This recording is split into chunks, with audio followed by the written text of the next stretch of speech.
Hey, good afternoon. I just wanted to make a little scene using the Firestock elements I uploaded for the Tier 7 folks last night, and just kind of experiment a little bit more with kind of compositing a compositing type workflow in the Blender viewport, because I'm really excited about it lately. So let's see. I'm going to import this debris pile that I put up last month, if you guys haven't already gotten that.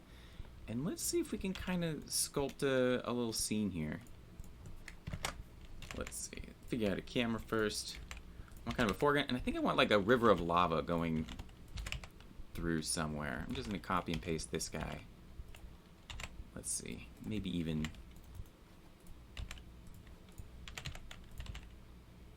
Cool.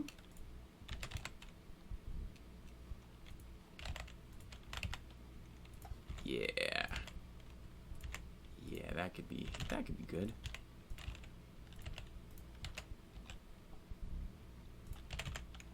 And we'll see. I'll probably have to tweak this a little bit, but we got our foreground bit, we got our background bit, and I'm just gonna go straight into it. F3, import images as planes.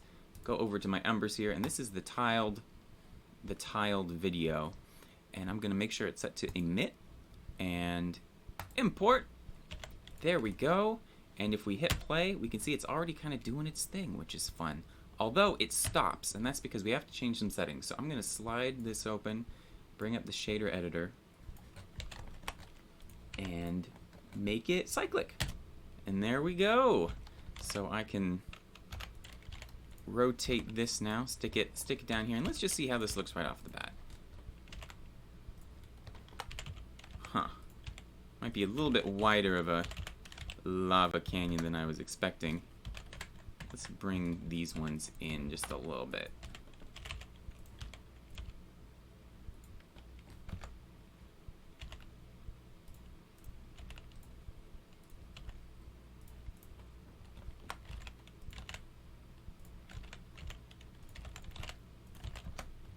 Okay, yeah, that's kind of interesting there. So let's go into, I'm gonna go into rendered mode and just start trying to sculpt the lighting a little bit first. Let's see. Let's turn this into a sunlight, like 0.5. A little bluish, nice and Hollywood. And the environment, let's make that just kind of a dark red.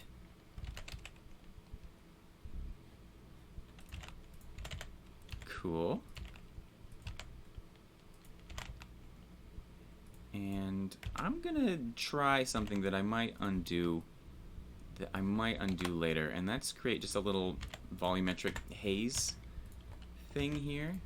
So I've got this, make a new material, and in the shader editor I'm going to delete this and make a emit instead, going straight into the volume. And a lot of times these things just kind of look rugged until you do the final render. They do want a little bit more samples than the real-time stuff wants to provide, but we can probably also tweak this a little bit. Like tile size, let's do 6. Does that do anything, or is it? I don't know. There's a setting somewhere that tweaks this. I haven't experimented with this all that much, but what I do know is that if you let's see. Let's do this. Just get going through the middle there. And just turn this way, way, way down. So it's just 0.005. 0.001. Yeah, there we go. Now we have a little bit of separation. And I'm going to do another one back here. Kind of just help separate this foreground rock from this background rock. Just separating the whole thing into layers. Cool. Alright, let's do a background. Clouds. Something nice and good for some sort of hell planet. Look at this, it's a nice blue sky. Oh, we're outside of the camera's clipping range, so let's extend that out. There we go. Ooh. That's nice. Let's I love that you can just composite or do like color correction stuff in here too. So mix RGB, sure. And I'm gonna make this red and set this to overlay. We can just kind of, yeah, turn this down. Just a nice dark sky here.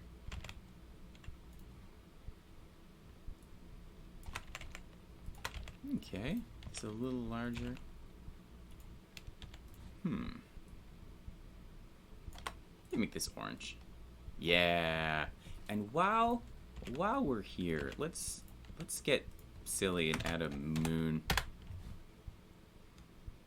Oh, actually, you know, let's do some other stuff first, because the fact that this is tiled right now, you can see this is pretty low poly here.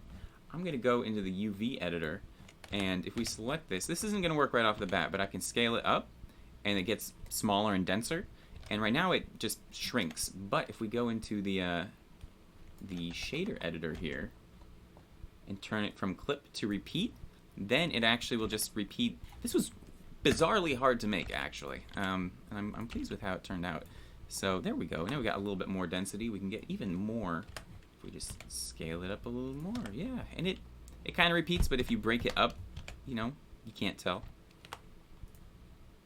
Uncheck viewport denoising. Ooh, and so that's doing a thing. Awesome. Oh, I won't save it. It'll be fine.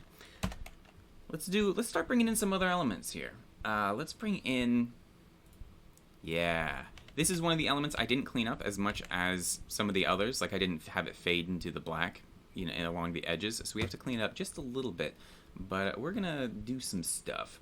So first off, I'm going to show you how to do it if you don't have the node wrangler, and that's you delete the mix shader, you add an add shader, and when you add a transparent and an emission together, you get this very cool result, which is, look at that. It's basically, if you're familiar with blend modes and like an After Effects type workflow or something, you know, this is just a Photoshop.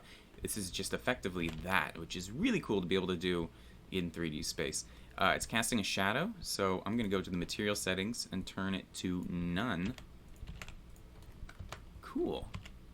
And in fact, it has this kind of rectangle around it, so I'm going to put in a color correction node here. Just increase the contrast. Ooh, just increase the contrast. Maybe turn up the brightness just a little. Yeah, that's kind of cool.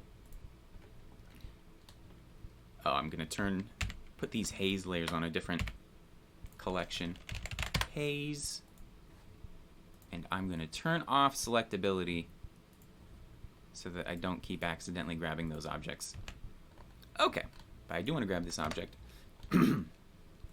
Actually, I've fallen out of love with that color, or that contrast. So let's just pull this down a little bit. And we can pull this down, we can actually just set emission to like 2. Cool, so we can do this, and we could just lay this like here, and that would probably be, you know, fine, as long as we don't move the camera, but once we do, it becomes really obvious that that's just a layer. So let's just stick it on there.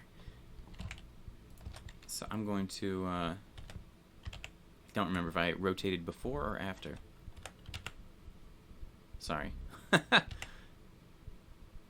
Blender does not like undoing. That's a thing I hope they fix at some point. Alright, so I'm going to add a modifier, and we're going to use shrink wrap, and we're just going to shrink wrap it right onto this rock pile. Boop. And it looks bad. And so let's change it from nearest point to just project. And it doesn't work, so that means we're probably having it's trying to go instead of. So let's rotate it 180 degrees, and then it's working. Look at that. So we can stick it on here, and we can pick what the offset is. That's fun. So it's not playing anymore, and that's because we also have to click cyclic. Hey, and now we've got a little bit of lava kind of going on over there. Maybe I'll even pull this down just a little more. Yeah, I like that. Let's do another one. I'm gonna put it here, and I'm gonna select instead that one.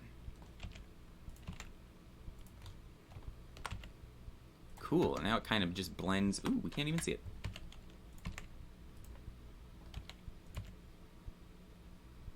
Let's see what happens if we just stick it. Yeah, that's nifty. Okay. Should we do one more? So the thing is, it takes, for every additional video texture, that's another texture it has to load in the RAM and all that, and Blender's not particularly, like, good at that. And from what I can tell, it's kind of hard to be good at that. Like, even if you're doing this type of stuff in After Effects, you have to wait for the RAM preview and all of that. So the fact that we can kind of get anything close to real time here is pretty darn nifty. But for if you have a bunch of instances of the same video layer, it doesn't really affect the performance. But for every new video clip you bring in, it slows stuff down. And so the most mileage you can get out of each individual clip, the better you're gonna have it. So this is stretching up into the sky, but there's nothing there, so that's totally fine. Okay, now let's start playing with a little bit of the fun stuff. Let's do this again here. Bring in, let's do the high density sparks. Yeah. Okay, so I showed you the old way, which is you delete this and then you put in the add shader. But if you use the node wrangler, life is even easier, because you can just hit Shift S and change it to add. And look at that. That's just great. If you haven't been using the node wrangler, it's so cool. It also lets you do things like just Control Shift right click and drag, and it makes a mix shader, which we want as an add shader. It just lets you do a bunch of stuff. Or like if you want to add a texture to something, like if you have a diffuse and you just want to add an image texture, you can hit Control T, and it loads all that stuff in there for you. And it's just designed to save you time, which is really cool. So I'm gonna put these things in here. So you're probably thinking it would make a lot of sense if I offset the timing of all of these spark elements here. And you would be right, except that Blender does not expect you to be doing stuff like that. And so even if I were to like duplicate this layer, make it a new material, and offset like the start frame, nothing happens, because it's still using that same video texture, and it's going, look, I've got this video texture figured out. And it's like, Blender, you don't. I'm trying to do other stuff. And you can re-import.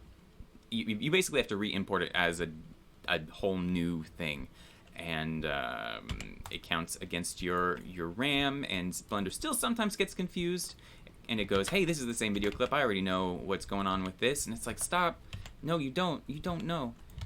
Alright.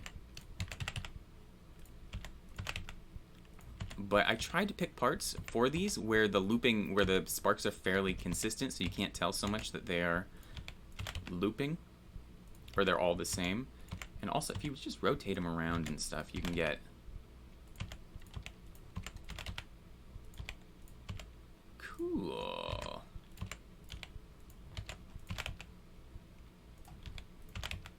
Yeah, let's put a bunch of them down in here. Oh, you can also see again, like as I move, I'm casting a shadow. So let's turn that to none. Great. Let's just have our sparks coming out of the lava.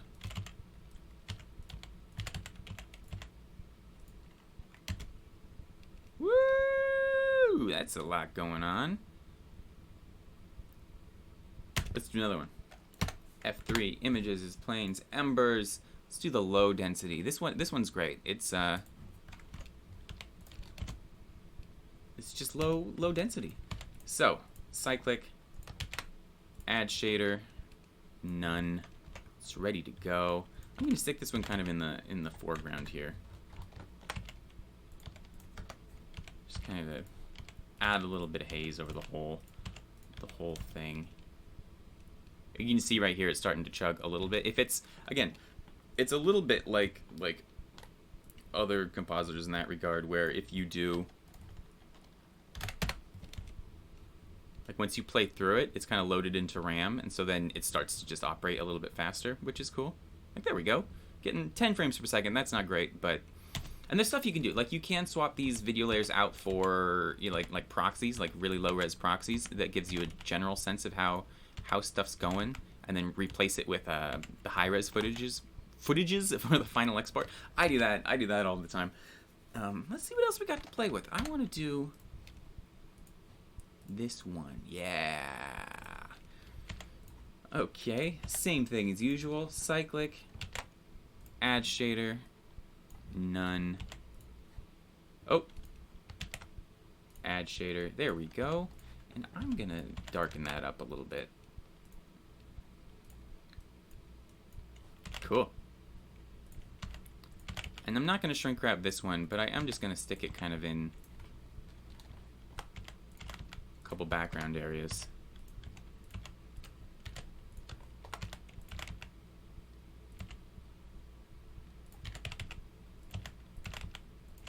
Ooh, especially where this lava intersects the rock. Yeah.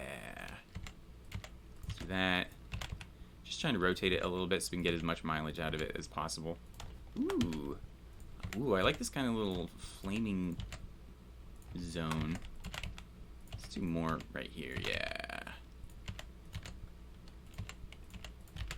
Maybe a little bit where, yeah, just the rock and the lava intersect down here.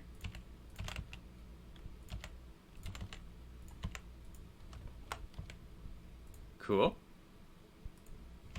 And let's animate the camera, doing a little thing. Starting back here. Location rotation. Let's go let's make it 3 seconds long. Moving forward and just tilting up. Yes. And I want to get a little bit more space here in this sky, so I'm gonna just stretch it a little bit. And that gives me room for adding the moon. Yes. Doing our usual thing, turning it to an add shader. Ha! And this whole workflow is still fairly new to me, and it's just been really fun bringing all the stuff I was doing, you know, in After Effects for years over onto this side of things, and it's just been really rewarding. Okay, so yeah. Dun dun dun. Get some planets. More planets to make planets. Okay. Yeah. Oh, where are they in 3D? Oh, no, they're all very close. Of course. There's probably a bunch of you sitting out there watching, being like, hey, oh, he doesn't know. And you are right.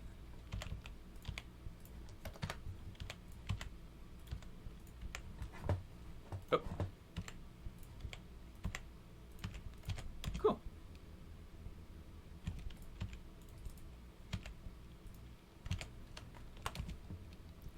So this is looking pretty fun. And there's other stuff we could do to it. We could add, you know, depth of field. We could add more textures and things. In fact, this one right here, I think because when we get to a low angle, it blurs it a little bit, because we have more resolution than that if we go up, but I think it's just doing a thing, which is cool. If we go into cycles, it probably doesn't do that. And this is basically actually all I was going to show you, but what if we did go into cycles just to see what it looks like?